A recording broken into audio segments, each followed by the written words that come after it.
हमारे देश में चल रहे कोविड-19 की रोकथाम के लिए भारत सरकार ने कोविन 2.0 एक ऐप बनाया है, जिससे लोगों को वैक्सीनेशन के लिए जोड़ा जाएगा। आखिर कोविन 2.0 है क्या? इससे लोग जुड़ेंगे कैसे? लोगों को लाभ कैसे मिल पाएगा? इन सब की विशेष चर्चा के लिए आज हमारे साथ मौजूद हैं हिंडौन क्षेत्र के कोविड-19 के प्रभारी डॉक्टर दीपक चौधरी जी। ये हमें बताएंगे कि इस ऐप का उपयोग हम किस तरह से कर सकते हैं, अधिक से अधिक संख्या में लोगों को जोड़कर वैक्सीनेशन के कार्यक्रम में भागीदारी कैसे सुनिश्चित कर सकते हैं और कोविड-19 के रोकथाम में हम देश को एक अग्रिम मार्ग पर लेके जा सकते हैं। इसके अलावा सरकार द्वारा आरोग्य सेतु ऐप जो है, कोविन 2.0 की तरह ही आरोग्य सेतु ऐप से भी आप अपना वैक्सीनेशन के लिए रजिस्ट्रेशन कर सकते हैं। क्या रहेगा उसमें? स्वास्थ्य एवं परिवार कल्याण मंत्रालय राजस्थान सरकार के द्वारा पूर्व में जो चिन्हित किए गए हैं हेल्थ वर्कर्स और फ्रंटलाइन वर्कर्स, उन लोगों का तो टीकाकरण जिस तरह से पहले से चल रहा है उसी तरह से चलता रहेगा। जिनको प्रथम डोज लग गई है उनका द्वितीय डोज लगेगा।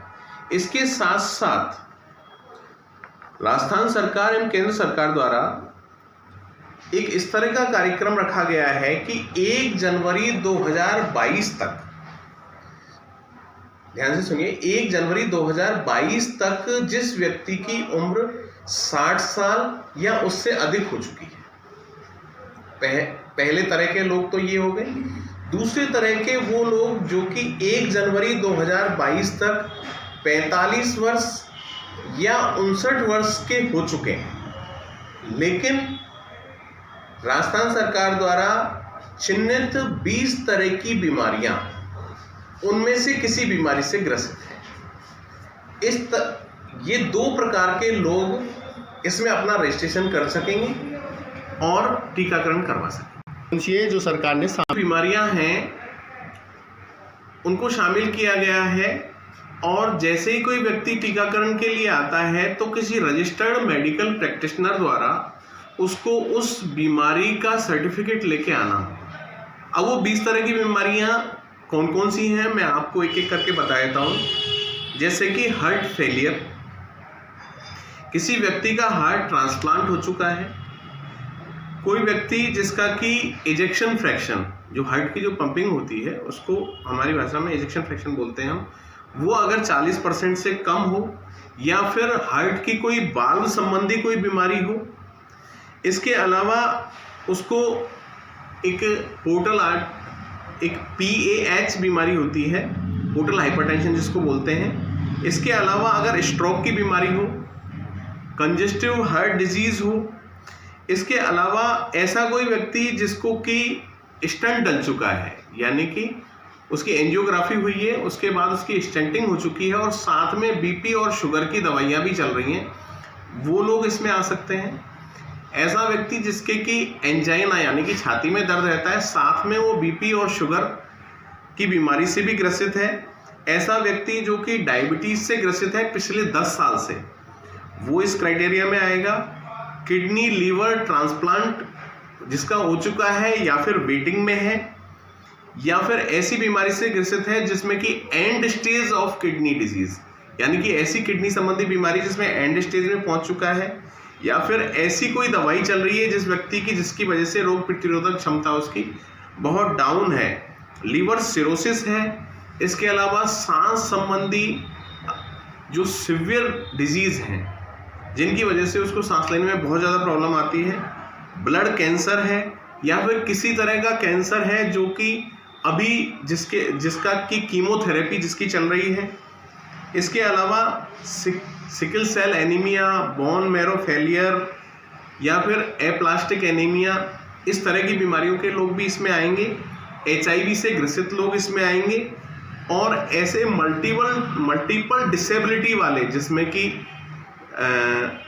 किसी भी अपंगता के शिकार हैं और उनके पास डिसेबिलिटी सर्टिफिकेट है, उनको भी इस तरह से ये 20 तरह की बीमारियां हैं जिनको कि हम इस 45 साल से 59 साल के उम्र के क्राइटेरिया में लेंगे। अभी तक जो हमारे जिला स्तर से जो आदेश प्राप्त हुए हैं उसमें हमारे यहाँ जैसा कि राजकीय चिकित्सालय हिंडौन सिटी में पहले से वैक्सीनेशन हो रहा है, तो यहीं पर ही वैक्सीनेशन होगा। और राजस्थान सरकार द्वारा जो वहाँ से गाइडलाइन जो प्राप्त हुई है, उसमें एक नई चीज़ थोड़ी सी आई है कि सरकारी चिकित्सालयों के अलावा निजी चिकित्सालयों में भी अब वैक्सीनेशन होगा। लेकिन हमारे यहाँ पे इस तरह का कोई निजी चिकित्सालय ऐसा है नहीं अभी तक जिसमें कि वैक्सीनेशन होगा। हमारे यहाँ पे राजकीय चिकित्सालय में ही वैक्सीनेशन किया जाएगा, जो कि मुफ्त में किया जाएगा। निजी अस्पताल के लिए 2 तरह के शुल्क हैं उनके।